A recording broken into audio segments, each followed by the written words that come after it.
Hello, ghouls. Today, we are spending a rainy afternoon in Sleepy Hollow, home to the Headless Horseman. While visiting New York, I was too close to this cozy town to not go. And as always, I brought you along to show you the spooky storefronts, rainy graves, and the charming Halloween-loving town. I also want to thank you for being here, of course. I had such a wonderful spooky season thanks to all of you. Although I did end up getting sick on Halloween and it took forever for me to sound normal again. So if there was a pause in content, it's because I rely pretty heavily on voiceover. So being sick was not ideal, but I'm very excited for the future. I have a lot of Creepmas content planned because we make spooky content year-round over here. So if that sounds interesting to you, feel free to subscribe. But anyway, let's go take the train to Sleepy Hollow.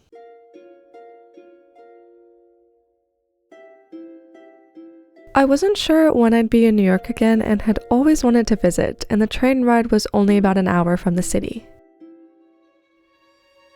We arrived in Tarrytown, which is the village where Sleepy Hollow is located.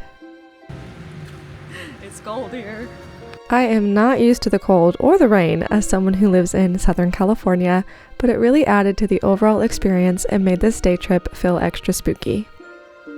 We arrived hungry and cold, so we stopped by the Bridgeview Tavern to grab a bite to eat and warm our bones. And then we arrived in charming Sleepy Hollow. We went around Halloween time and it was so magical to see just how many houses were participating with all of their decorations.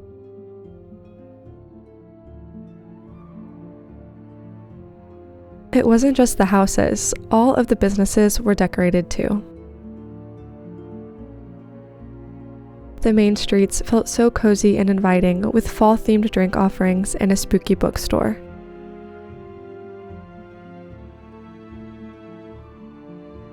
Of course, we stopped into the Sleepy Hollow bookstore, and I was so pleased to see it was mostly catered to kiddos with a lot of spooky options.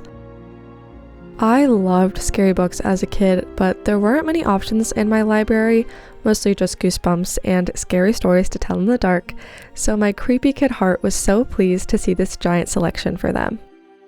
Anyone can stop in here. They have bookish merch and Sleepy Hollow souvenirs that are worth checking out.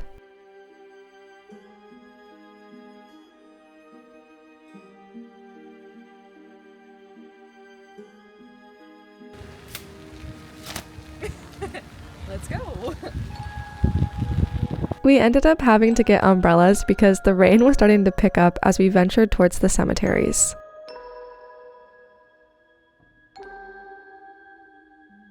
When I find myself in a town catered to us with macabre interests, I always have to check out their local cemeteries because they never disappoint. I hope you enjoy all of these lovely shots of the graves and calming music, but just know, behind the scenes, the wind kept folding my umbrella and fighting me. Not you filming that. We're good. I wouldn't have changed it for anything though. The graveyard was empty because of the weather, and we got to enjoy the rain on our walk.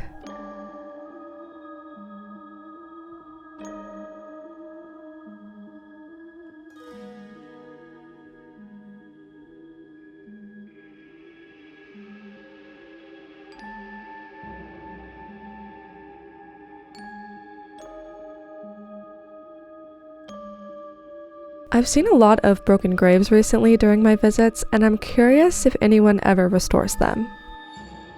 I think the mausoleums are always a favorite of mine, like, here's a tiny house to sleep in forever, I hope it's comfy.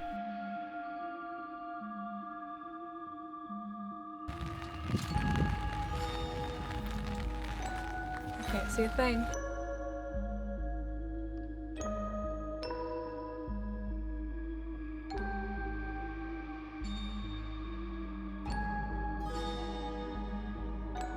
Being from California, I am always in awe when I see trees that change with the seasons. It really felt like the perfect fall evening surrounded by colorful leaves.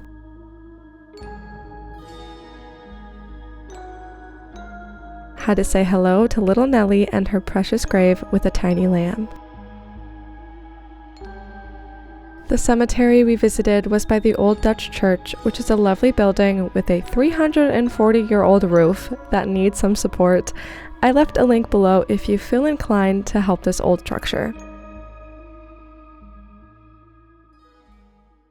If you're familiar with the legend of Sleepy Hollow, you have probably heard of the Headless Horseman.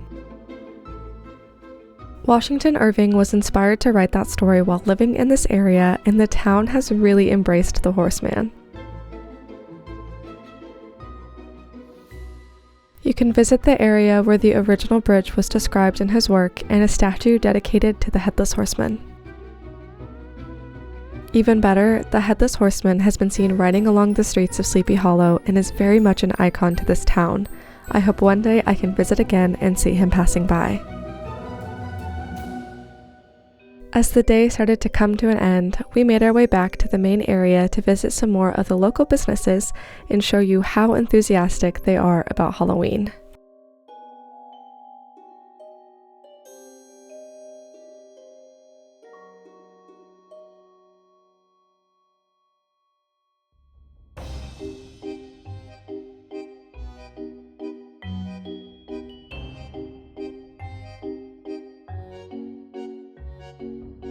I have an entire list of towns that embrace Halloween and make it part of their tradition, and I'm so glad Sleepy Hollow was one of the first that I got to visit.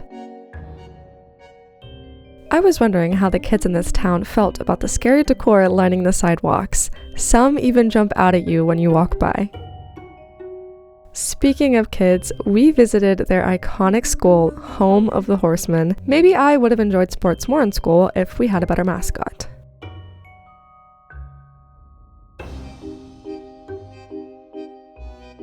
If you thought their mascot was cool, I have to introduce you to their fire station.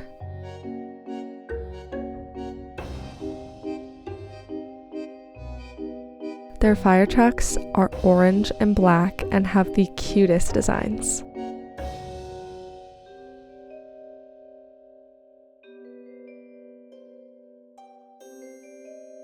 Oh, and it doesn't stop there. Their fire hydrants are also Halloween colored. You know this by now, but it's tradition over here to grab a sweet treat before heading home, so we stopped by Horseman Bagels that doubles as an ice cream shop and got some sundaes to enjoy on this cold day. The town closes pretty early, so we walked to the end of the street to take in some more sights before heading back to the city.